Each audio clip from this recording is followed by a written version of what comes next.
fellow education advocates. You're listening to Kwento ni Mama at Sir, a radio program that empowers communities to value education in our country despite our current realities.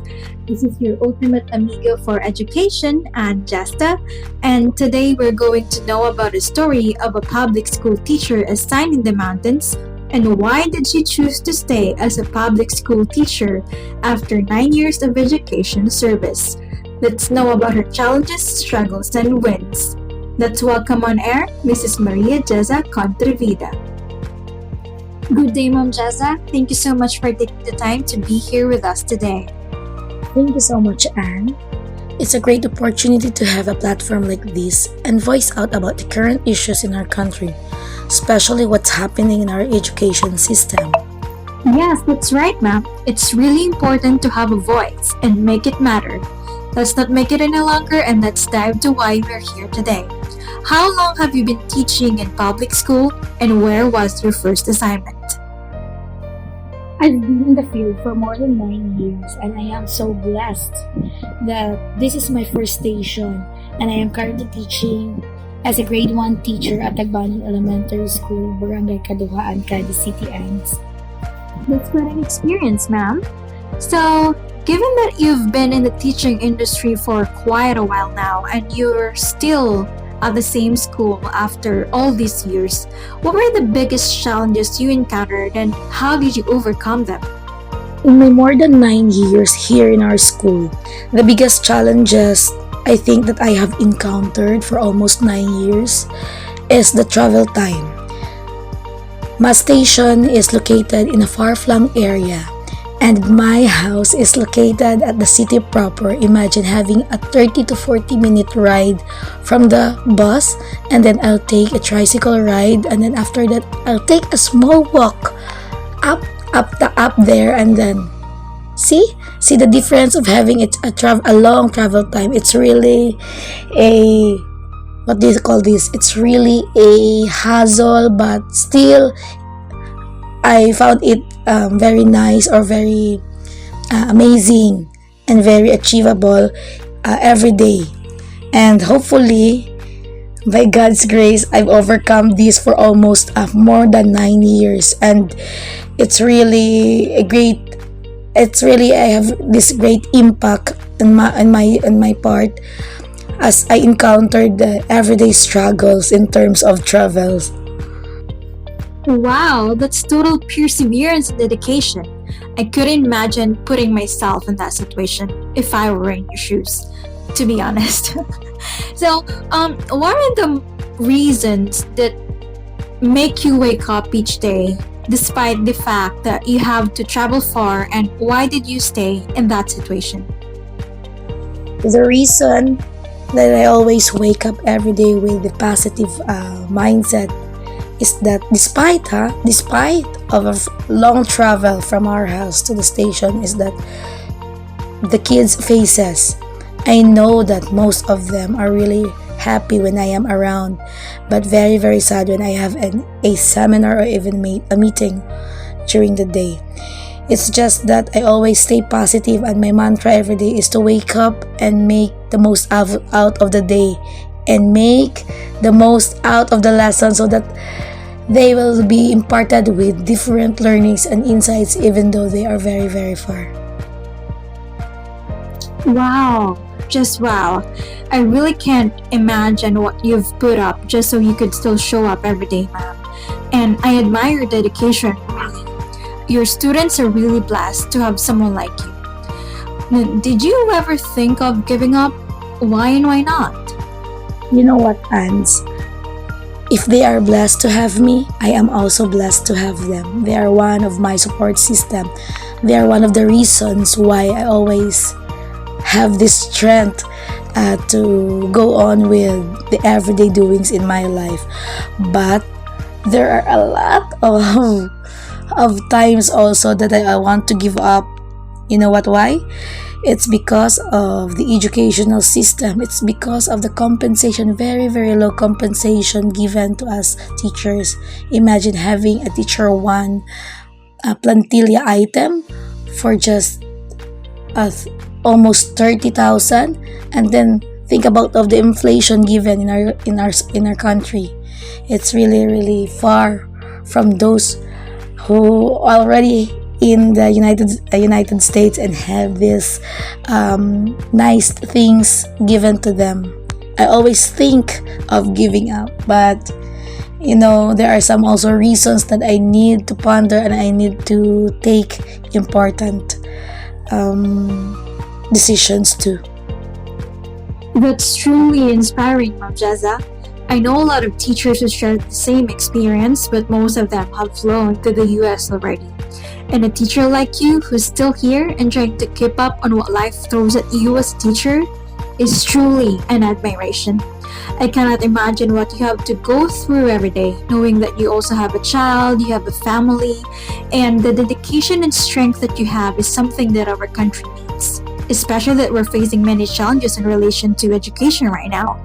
So, given your experiences, what do you think that the Philippines educational system can improve on? And how can the government help a teacher like you? I really do have a lot of friends going abroad. I can name some, and they're always pursuing me to go to the United States. But then I know there are a lot of reasons also to think about and to weigh about. For me, the Philippines educational system should improve the quality of learning from having a K to 12 curriculum down to having a matatag curriculum, and now I am hearing about a bagong Pilipinas curriculum. I think first and foremost, aside from having a low salary or compensation, or the salary grade of teachers are very very low, the first thing that they need to change or improve is the educational system. It's because there are no stability there's no stability in terms of having a concrete and congruent plan about the educational system of our country. There are a lot of changes from time to time. They cannot stick with one agreement, with one memorandum, with one DepEd order. And that's also the reason why we as teachers can stick also to one decision, one instruction, and one insights. And how much more those who are waiting for our learnings. The kids, the learners also are very, this doubtful of their works. It's because the system itself is not stable. The second one is the salary, of course, the compensation. It's at very stake. We do have a very low salary grade amount for teachers compared to those teachers going abroad, not just only in the US, but also even in the Southeast Asian countries. We are far from their salary grade amount or salary grade title. Wow, thank you so much for that wonderful answer, Ma'am Jessa. You raised some really important points. And it's really clear you're very passionate about your work as a teacher, and I can hear the frustration about the instability in our educational system. The changes like moving from the program before K to 12 and to K to 12 itself, and then to Matatag, and now you said that you're hearing some changes that's called Bagong Pilipinas curriculum. It can definitely make it hard for teachers like you and your students to find a stable footing. Changing from one curriculum to another, that's really, really hard. And you're absolutely right about teacher salaries. The gap between what Filipino teachers earn compared to those who work abroad, even in neighboring Southeast Asian countries, has a huge difference. And it's no wonder why many teachers choose to leave our country for better opportunities. But I really would like to say that what stands out for me is your dedication to teaching, despite the challenges that you have mentioned. I hope that by highlighting these issues, we can drive the change that's so clearly needed. And thank you for sharing your voice on this. And it's totally true, and you're right. The government has a vital role in our educational system, and they have to play that role. I have one last question before I let you go, ma'am. What is your message to all of the aspiring teachers, given all the realities that we have today in terms of education?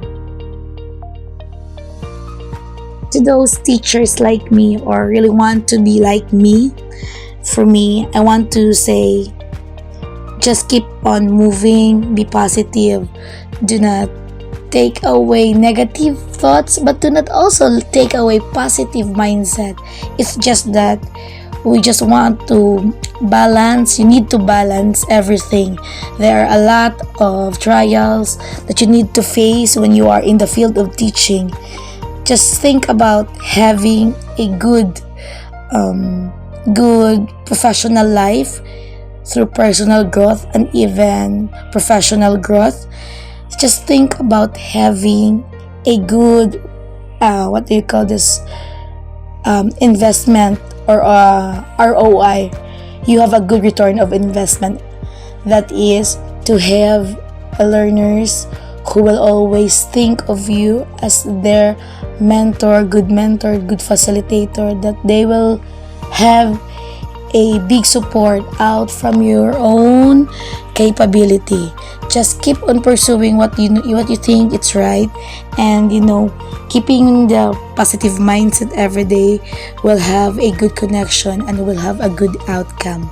That would be all. Thank you. Beautiful and inspiring words, Ma'am Jaza. I love how you highlighted the idea of teaching as an investment, where the return isn't just your personal fulfillment, but also in shaping your students who see you as a mentor and a guide, or sometimes as a second parent, right? That's such a powerful message for teachers and aspiring educators alike. Your emphasis on keeping a positive mindset and finding strength in the trials that you encountered and continue to encounter is something like we all can take to heart, whether in teaching or any other profession. And thank you for reminding us of the profound impact that you teachers have, and for being such a passionate advocate for education. Thank you so much for your time, Abjasa. I am really grateful that you said yes to be here today, and I learned something valuable again from a teacher today. I wish you all the best in all of your endeavors, and I hope that there will be more teachers like you. Thank you so much. And there you have it, my dear amigas for education. I hope you learned something today as well. And I hope that the story of Ma'am Jaza will inspire many students, teachers, and all of us to value education as a whole. And let's offer a helping hand to also promote the importance of education, making sure that we leave no one behind. That's all for today, and I hope to see you in our next segment. Have a good day, everyone.